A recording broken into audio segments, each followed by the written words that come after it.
Thank you very much. Appreciate it. We had a very good conversation 1 hour ago with the European leaders, many of them involving the war with Russia and Ukraine. We had a long discussion, and things are seemingly going well, but we've been saying that for a long time, and it's a difficult one. We had, as you know, settled 8 wars, and one was having a little problem yesterday, Thailand and Cambodia. We were able to straighten that out. There was some killing going on that shouldn't have happened, and we appreciate them working to get it straightened out, and they have. The security protocols yesterday were amazing, and they have been amazing, having to do with Russia and Ukraine. And I had a long talk with President Zelensky. Also, I spoke with the heads of Germany, Italy, NATO, Finland, France, the United Kingdom, Poland, Norway, Denmark, and the Netherlands. We had very long and very good talks. And again, I think things are going along pretty well. 27,000 soldiers were killed last month. It shouldn't happen. Should have never happened, should have never started. That war should have never, ever started. But it did, and we're trying to get it solved. That was Biden's situation. We're trying to get it done. And I think we're closer now, and they will tell you that they're closer now. We had numerous conversations with President Putin of Russia, and I think we're closer now than we have been ever. And we'll see what we can do. We want to save a lot of lives. We sell equipment to NATO. We don't spend any money, but we do want to see if we can save a lot of lives. When you're losing 25,000 to 30,000 soldiers, mostly soldiers, other people too, from towns, and like places like Kiev, various other places throughout Ukraine, it's pretty bad. Nobody's seen anything like it, actually, since World War II. But we're getting closer. We're having tremendous support from European leaders. They want to get it ended also. And at this moment, Russia wants to get it ended. The problem is they'll want to get it ended, and then all of a sudden they won't. And Ukraine will want to get it ended, and all of a sudden they won't. So we have to get them on the same page. But I think that's working along. Very good talk. On day one of my administration, I signed an executive order making it core mission of the United States military to protect and defend their homeland. And today, we're here to honor our military men and women for their central role in the protection of our border, something that I campaigned very, very strongly on. And they made me look really good. They were unbelievable. They made us all look good. I mean, we went from having millions of people pouring over our border to having none in the last 8 months, none. In a few moments, we'll officially recognize their service by awarding them the Mexican Border Defense Medal, which is a big deal. We're joined for this occasion by Secretary of War Pete Hegseth, Attorney General Pam Bondi, Chairman of the Joint Chiefs, General Dan Kane, Commander of U.S. Northern Command, General Gregory Gio, Commander of the Southern Border Task Force, Major General Scott Noman, Command Sergeant Major Brett Johnson of the U.S. Army's 10th Mountain Division, Administrator of the Drug Enforcement Agency, Terry Cole, and many other members of our administration who have done an incredible job on the border. You know, people forget now that the border has been secure for actually 7 months, think of it, more. And they don't mention the border anymore. Nobody talks about the border. They talk about affordability, and we're the ones that are bringing the prices down. We were given the worst inflation in our country's history, and we're bringing the prices down. But the affordability is on the Democrats because they have made it unaffordable to be in this country, but we're bringing those prices down, and they're coming down quickly. Energy is coming way down, and if you look, gasoline prices are hitting in many locations $1.99 a gallon. Nobody thought they'd see that. There were $4, $5, and $6 a gallon under Biden. In the 4 years before I took office, our southern border was surrendered to criminals, drug cartels, human traffickers, and child smugglers. Our entire southwest border on the Mexican side is under the physical control of cartels that are among the most violent entities nobody's ever seen anywhere on the planet, the most violent people on the planet. Remember when the Democrats and others, the radical left, used to say that the people they're allowing into our country, immigrants, are nice people. They're not violent like our people. Well, they make our people look like babies. These are some of the most violent criminals anywhere on earth from many countries, not just Venezuela. Venezuela emptied their jails into our country, but others have also. The Congo has. So many other countries have. And we don't put up with it. I have to say the drugs coming in by sea are down 94%. And we're trying to figure out who the other 6% are. But they're down 94%, and we're going to start hitting them on land, which is a lot easier to do, frankly. But these are a direct military threat to the United States of America. They're trying to drug out our country. And you could look throughout history. Look at China when they were loaded up with drugs. They were suffering greatly, and others were able to take them over. And other countries also. They're trying to drug out our country, and we're reversing it rapidly, actually.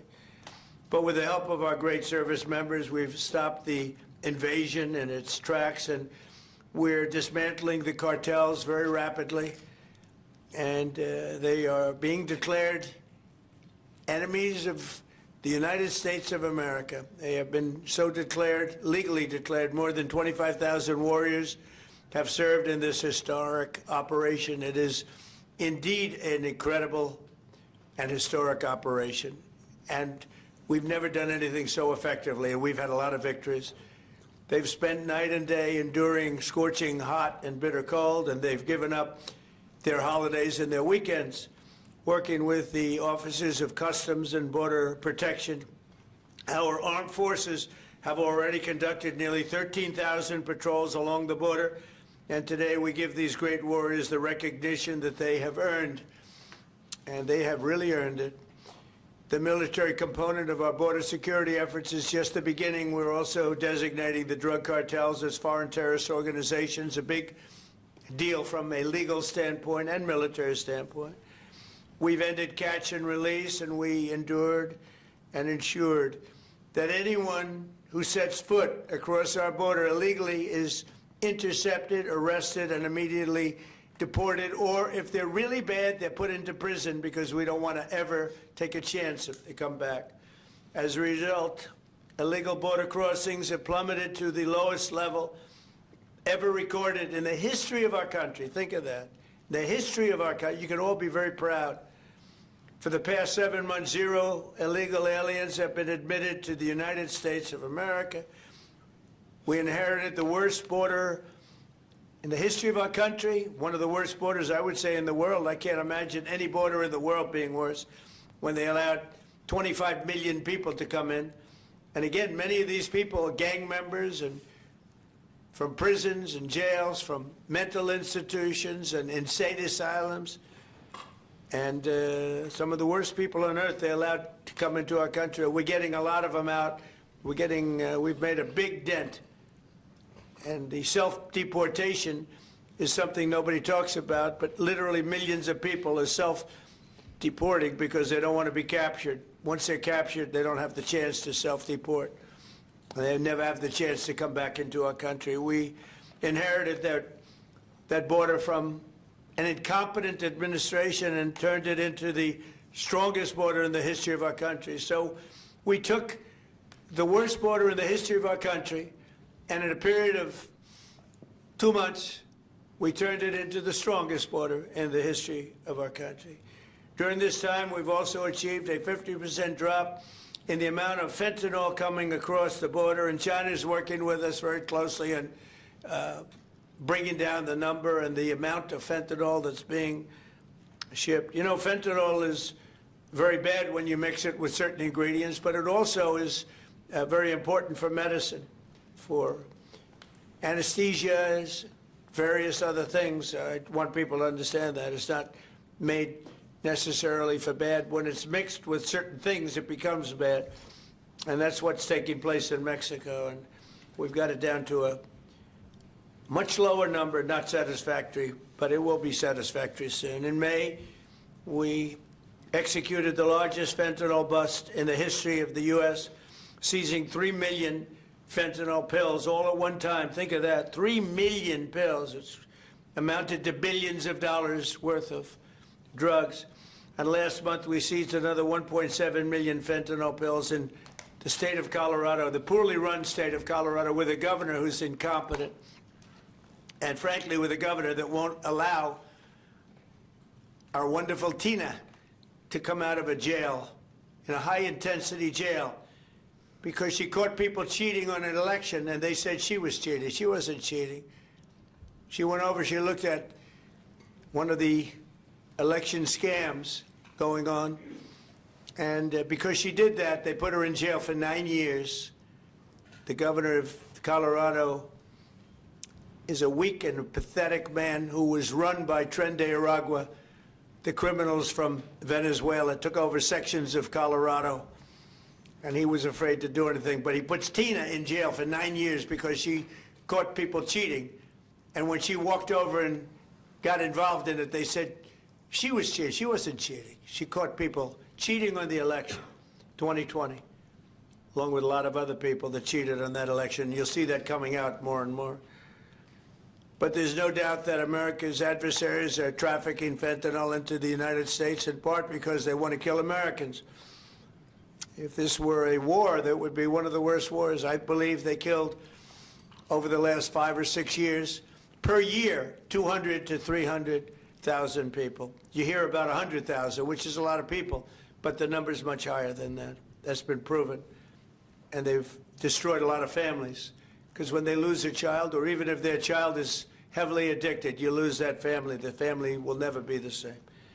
That's why today I'm taking one more step to protect Americans from the scourge of deadly fentanyl flooding into our country. With this historic executive order I will sign today, we're formally classifying fentanyl as a weapon of mass destruction, which is what it is. No bomb does what this is doing. 200 to 300,000 people die every year that we know of. So we're formally classifying fentanyl as a weapon of mass destruction. But before I sign the fentanyl order, we will pin these great service members with their medals. And here today are the first 13 warriors who will receive the Mexican Border Defense Medal, which is a big deal. First, I'd like to ask Secretary Hegseth and Chairman Kane to say a few words. I'd like to have Tom Homan come up, please, if you would, say a few words. And I want to thank all of the people, Pam and everybody, Stephen Miller, great Stephen Miller, what a job he's doing, for being here. Thank you both. Appreciate it very much. We have so many great people here. But I do want to ask Tom to say a few words also. So, Pete, why don't you start it off, please? Thank you. Mr. President, thank you. I would echo what you said. This has been a team effort from the beginning. Tom Homan, Terry Cole, Stephen Miller, Pam Bondi, Christy Nome, Customs and Border Patrol, Protection. It has been one team, one mission to get 100% operational control of the southern border. You want to talk about America First, peace through strength and common sense? It all manifests in one basic phrase down there. Border security is national security. And we had the task of 100% control, and because of these men and women back here, we've achieved that. Nobody is crossing the southern border. And I want to give a big shout out to our Northern Command, General Guillot. From day one, they said, our department didn't look at the border this way before you. Joe Biden allowed an invasion of this country. Tens of millions of people, drugs, gangs, violence, and the military jumped to it on day one with our partners. Ultimately, it was incredible Americans. There's 13 up here with us today. They all represent about 2,000 people who've served at the border so far.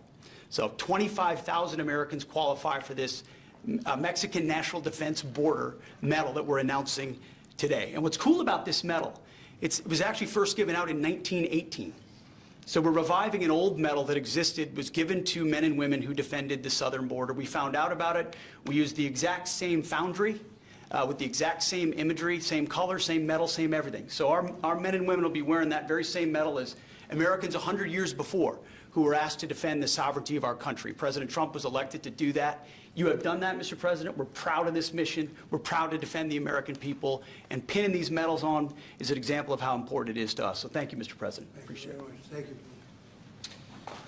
Well, Mr. President, Mr. Secretary, I want to echo your thanks and gratitude for the joint force. I also want to highlight General Gio, General Nauman, and Command Sergeant Major Johnson, but also leaders at every level that came together, not just in our joint force, but in the interagency. And I want to specifically highlight our Border Patrol teammates and our Office of Air and Marine teammates, who, when I went down to the southern border and visited, were right there next to the joint force. I also want to thank not just these 13 individuals, but the joint force that was also down there, and your families who poured in to make this deployment possible on the southern border. And of course, this time of the year, I'm always thinking about our currently deployed forces who are out there around the world doing our nation's business, and of course our fallen and their families who show us what courage and tenacity really are as they move forward after the loss of a service member. So thank you, Mr. President. Thank you, Mr. Secretary. Tom, please.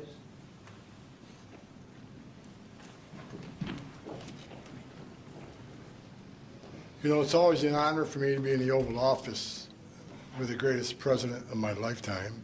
Yes, I said it, and I meant it. You know, I just got home last night.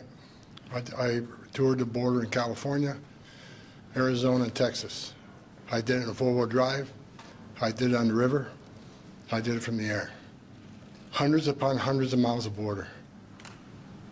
I didn't see one illegal alien. Not a single one. I've done this since 1984. I worked for 6 different presidents. No one's done more than President Trump. What he has done is give us the most secure border in the history of this nation. Hard stop. I went to hundreds of miles of border and didn't see one illegal alien. Incredible, considering the Biden administration, we had 10, 12,000 a day, most released in the United States. I'm proud to be with these patriots behind me. I'm already proud to be in the Oval Office of the President, but being with these heroes, I met some of these soldiers down on the border. And actually, a shout out to Fort Drum, New York. We got some 10th Mountain Division here, so Elise Stefanik, Claudia Tennant, we all love Fort Drum and the 10th Mountain. So look, this is a game changer. I want to make something perfectly clear, because we get attacked all the time being inhumane. The Biden administration is much more humane. It's a bunch of crap. Because there's been studies done that 31% of women that make that journey through the cartels get sexually assaulted. They get raped. And not just the women, children too. I've done numerous investigations in that. Sex trafficking was historic highs with that open border. Fentanyl, historic highs that killed 250,000 Americans. No inspector terrorists that came across the border. Record, historic. What happened under the Biden administration was the most inhumane thing I've seen in my lifetime. Now that the border is 96% decline, 96% less people are coming, how many women aren't being raped? How many children aren't dying making that journey? How many women and children aren't being sex trafficked into this country every day? How many known suspected terrorists aren't just walking across that border? President Trump and this administration is saving thousands of lives every month. Hard stop. That's just a stone cold fact. I'm just proud to be a part of this. I work with Steve Miller every day. Steve Miller is one of the most brilliant people I've met in my entire life. President Trump brought together one hell of a team here, and the success proves. We all working together, one team, one fight. We're not done yet. We're going to keep going, and I guarantee you we can continue saving thousands and thousands of lives. Secure border means strong national security. Secure border saves lives. Thank you. Thank you, Tim. Okay, let's do the medals, and I'll be signing this. Maybe you'll do the medals first, and then I'll sign, okay? Please.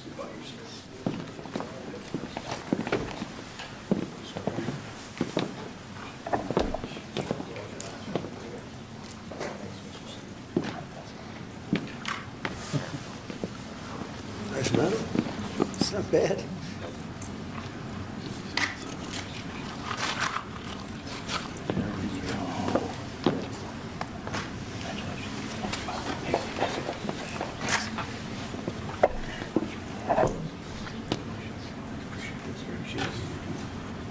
That's a great job.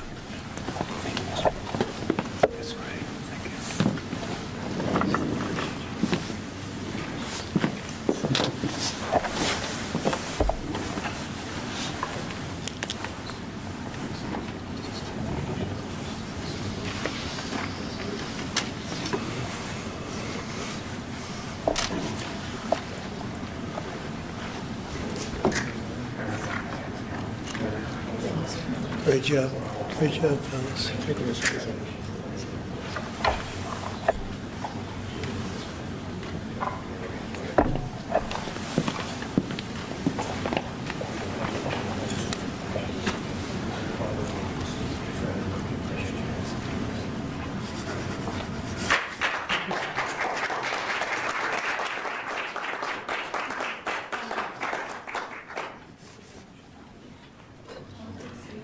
No auto pen. None, ever. We don't like auto pens, right? We don't like auto pens. How about gathering around me, and we'll hold this up. Congratulations, it's an amazing job. Come on around, come on around. Let's take a good picture.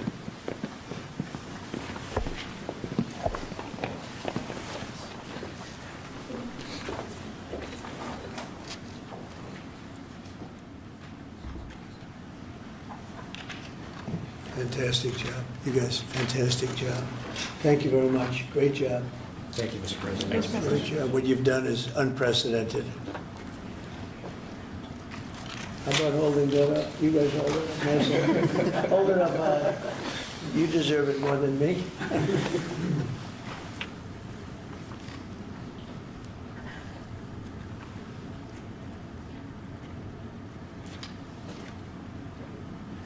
So I'm going to give you another medal, though, that may be more beautiful. I'm not sure it means as much, but it's really good, okay? This is gun medal. This is the one the military loves. So we're going to start, okay? Thank you, Mr. President. Thank you. Here you go. Thank you, Mr. President. Thank you, Mr. It's President. pretty nice. Want to compare it? Let me see, compare it. Let me see how that looks. I don't know. That looks pretty good. Thank you, Mr. But President. that means something very special. Thank you, Mr. President. Thank you. Thanks, Mr. President.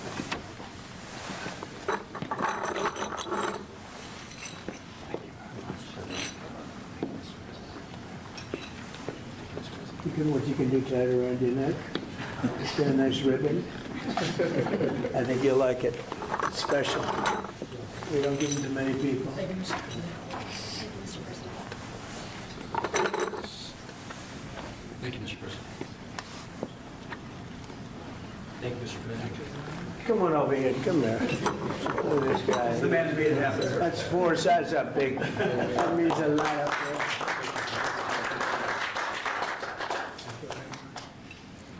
Hey, General, come on over here, even though you have one. I gave him one. No, this general right here, General Raisin Case. He's a great general. Thank you very much. Well, thank you very much, everybody. It's an honor. This is a fantastic moment. I haven't done this before.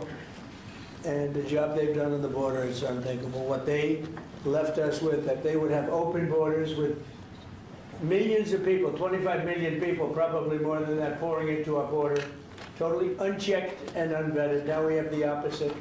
And we want people in our country, but they have to come in legally. And they know that, and they know they're not getting through, so now they don't even try.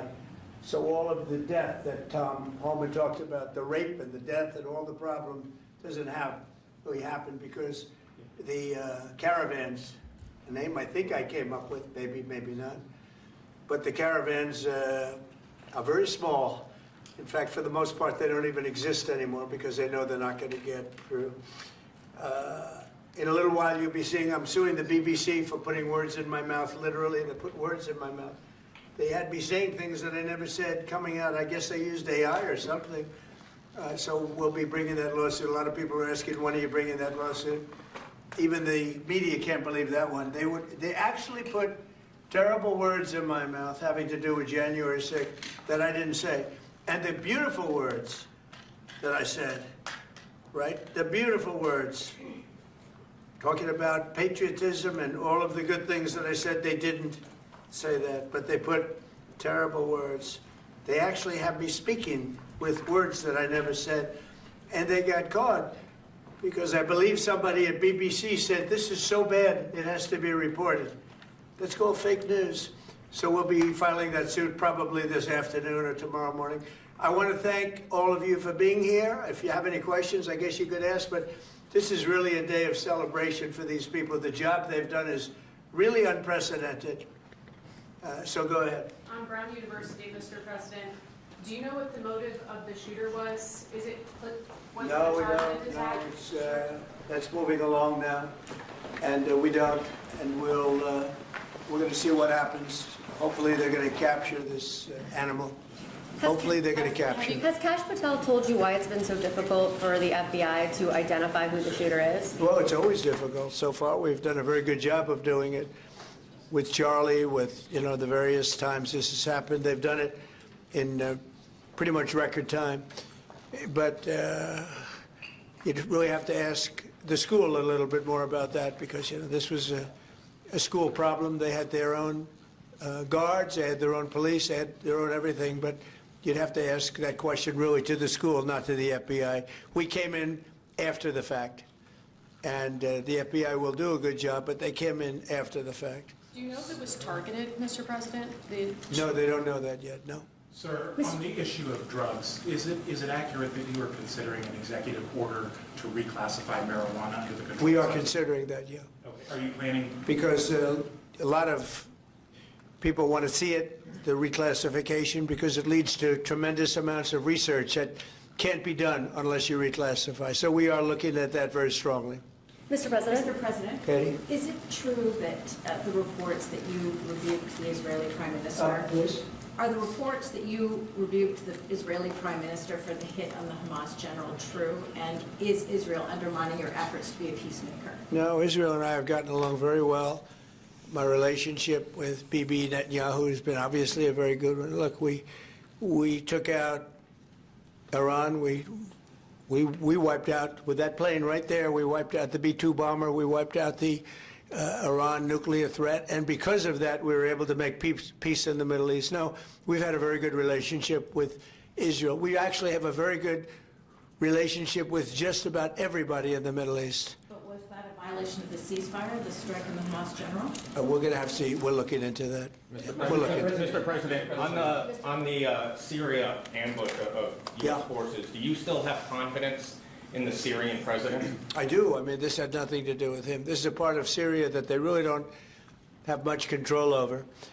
And it was a surprise. He feels very badly about it. He's working on it. He's a strong man.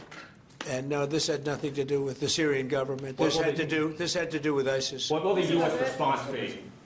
As a response, they'll be hit hard, yeah. Javier Negre, Real America's Voice on Español. First of all, thanks for honoring these Thank you. heroes. The communists have lost Chile. The pro-Trump candidate, José Antonio Caz, won the elections. Do you think this right-wing wave in the Spanish world is due to your influence?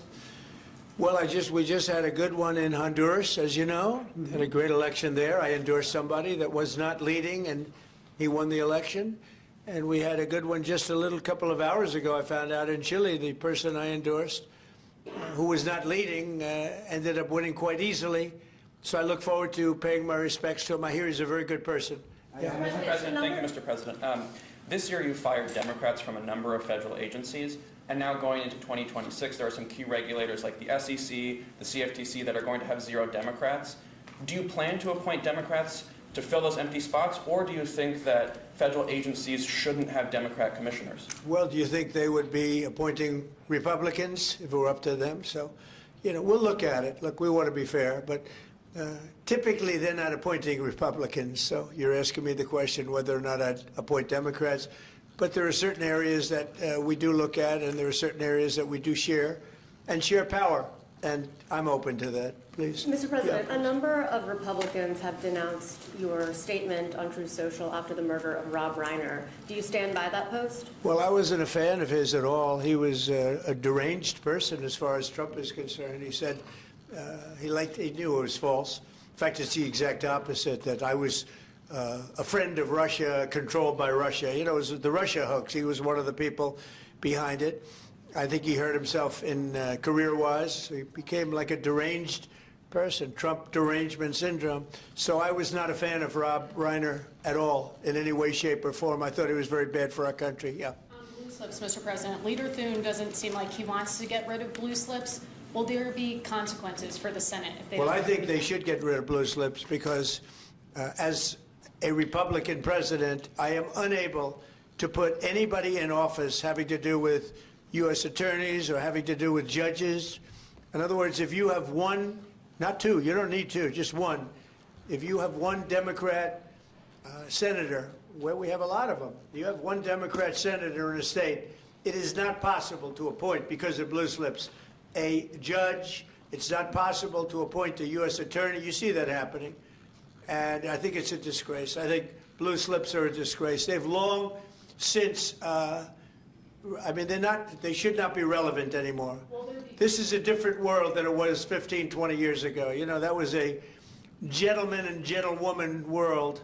This is a little bit different, unfortunately. Yeah, please. Mr. President, what do you want to see Congress do this week as it relates to health care and the expiring ACA? Yeah, that's a good question. I'd like to see the people get the money. I'd like to see all of the money that's going to the Democrat insurance companies. You know, the insurance companies are making a fortune. They're up 1,700% and more. And they're taking in hundreds and hundreds and hundreds of billions of dollars, even trillions of dollars. And Obamacare gives you terrible health care. Just so you understand, Obamacare was set up, and I said it right from the beginning, for the benefit of the health insurance companies, of the insurance companies. They're making billions and billions of dollars. Their stock is through the roof. I don't want to give them anything. I want all money going to the people and let the people buy their own health care. It'll be unbelievable. They'll do a great job. They'll get much better health care at a much lower cost. Would you like Republicans next year to just use reconciliation to do with health care exactly what you laid out, and they wouldn't have to worry about Democratic votes? Well, that or knock out the filibuster. If you knocked out the filibuster, it would all go away, but we have a few people that wouldn't do that. It's crazy. Look, we should knock out the filibuster. And if you did that, we'd get voter ID. You'd have no mail-in voting, all things that make our elections dishonest. And you'd get a lot of other things having not even to do with voting. But Republicans should knock out the filibuster, and we should approve a lot of things. You wouldn't have January 30th looming because, you know, you have the 30th of January looming. You know that, right? And if we knocked out the filibuster, it would be just a simple approval. But you have some Republicans that they're unable to explain why. You know, if you ask them why, they're unable to explain it. They cannot win the debate.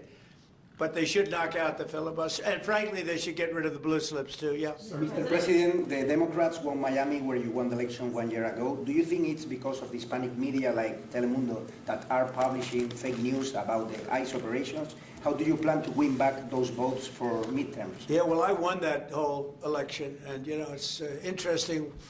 When I'm not running, we don't do as well. Yeah. And I'm going to try and get that changed for the midterms. But we did have a big win in Tennessee, as you know.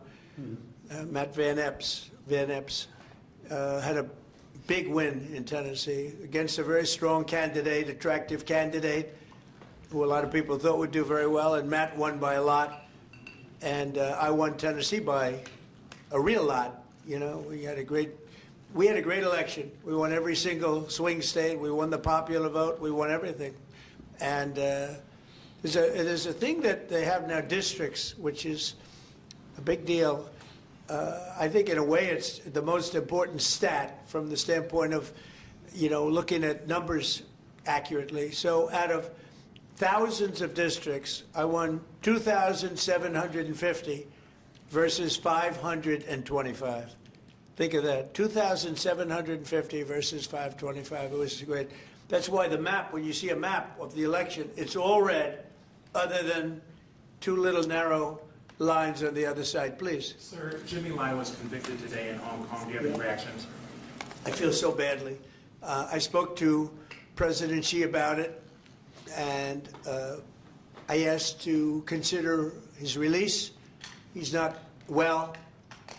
He's an older man, and he's not well, so I did put that request out. We'll see what happens, okay? Yeah, please, Katie. Question about Ukraine. Now that the meetings in Berlin have wrapped up with Zelensky, is there a timetable for going to Moscow? Is a delegation going?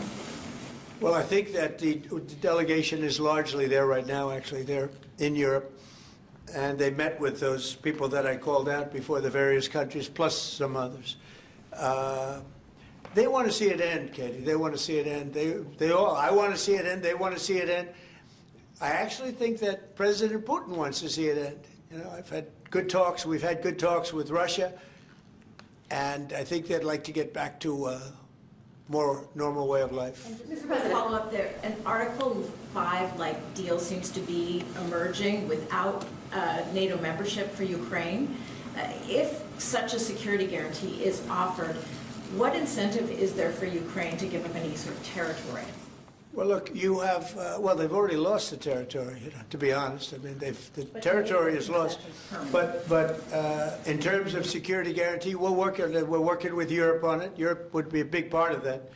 And we're working on the security guarantees so the war doesn't start up again. We don't want to have a war start up again. You know, as I said, with Thailand and Cambodia, two people I get along with great. And I dealt with them, and I called them, and I said, look, fellas, you got to relax. You got to take it easy. They lost. You know, they started the war again, and I got it ended. And things like that are going to happen, war. There's nothing pretty about war, nothing good, and there's nothing you can do to predict what's going to happen. But I think we've made a lot of progress with respect to Russia and Ukraine, I hope. You know, last month, it was close to 27,000 soldiers were killed, mostly soldiers, but 27,000 people, but mostly soldiers were killed last month in Russia versus Ukraine. Is there a time limit on security guarantees? Well, there's no time limit. The time limit is whenever we get it done. I mean, we're going to try to get it done. We're making progress. It's more difficult than anybody could have thought. I would have said that half of the wars that I got settled, some were going for over 30 years, that half of them should have been more difficult, and they actually haven't been. There's a lot of dislike between the two leaders, you know that, and so it probably makes it a little bit tough. Have you recently spoken directly to Putin? Have you recently spoken directly to Putin? Yeah, I have. On Syria, Mr. President, on the U.S. troops killed in Syria over the weekend, why do we have troops in Syria? Because we're trying to make sure that there's going to be and remain peace in the Middle East, and Syria is a big part of it. The new leader is a strong person, and that's what you need. This is a rough part of the world, and it's been amazing what's taken place in Syria. We got rid of Assad, we got rid of other people that were really bad people, and that were in the way of peace in the Middle East. You know, we have legitimate peace in the Middle East, first time in 3,000 years. And we have 59 countries backing it. And we'll see what happens with Hamas. We'll see what happens with Hezbollah. But regardless, I mean, we have countries that want to go in and clean that out if we want them to do it. But they said, in the case of Hamas, they said that they're going to disarm, and we're going to find out whether or not that's true. Hezbollah in Lebanon has been a problem. We'll see what happens there. But there is legitimate large-scale peace in the Middle East. And if there weren't, we would have been able to make all of those deals that we've made with the various countries. They would have never been able to do that. If, for instance, if we didn't, with that B-2 bomber right there on the desk, if we didn't, of which we just ordered a lot more of the newer version, totally stealth. They could not see it. They knew it was coming. They had no idea where it was. It was pretty amazing, actually. Every bomb hit its mark perfectly, despite CNN trying to say differently. They didn't know. They just, you know, hoped. They hoped that we didn't, but it turned out that they did. Atomic Energy Commission confirmed it. So did Iran confirm it. They got knocked to hell. But if we didn't knock out their nuclear capability, we would have never had peace in the Middle East, because you would have had a dark cloud hanging over Saudi Arabia, Qatar, UAE and all the other countries, and they would have never, ever been able to sign an agreement. Yeah, please. How soon do you expect that international stabilization force to be up and running in Gaza? I think that it's, in a form, it's already running. In a very strong form, it's already. But it'll get stronger and stronger, and more countries are coming into it. They're already in, but they'll send any number of troops that I ask them to send. They want to see peace. We have more than 59 countries.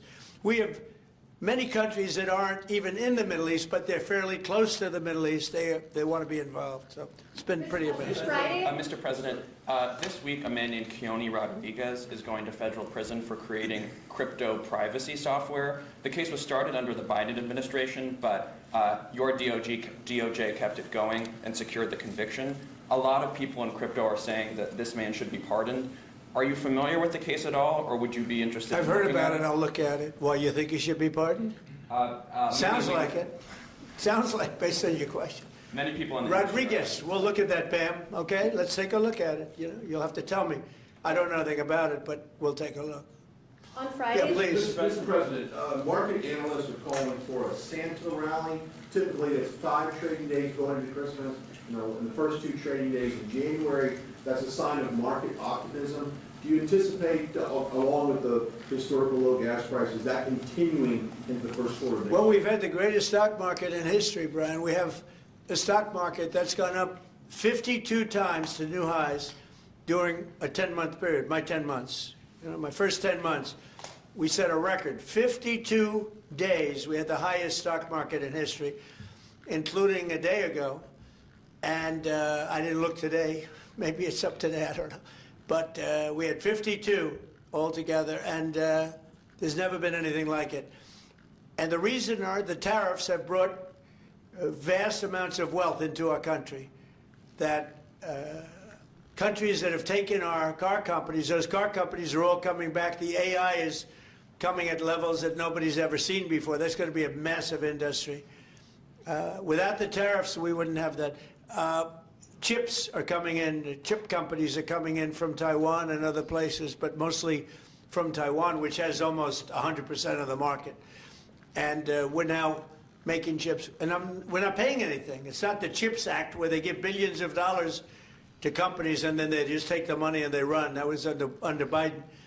The fact that I set tariffs up and that if they don't make their chips here, they have to pay a big tariff. In order to send them into the U.S., they have to be here. You know, tariffs really work, in my opinion, almost only in the United States. They've been used against us successfully because we had presidents that had no clue. But tariffs really work.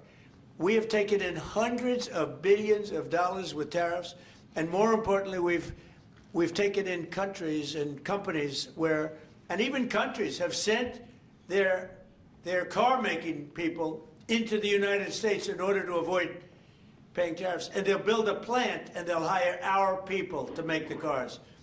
But we now have, as you know, Toyota just approved $10 billion in manufacturing plants in the United States using our people. Without tariffs, none of that would have happened. Tariffs have given us great national security.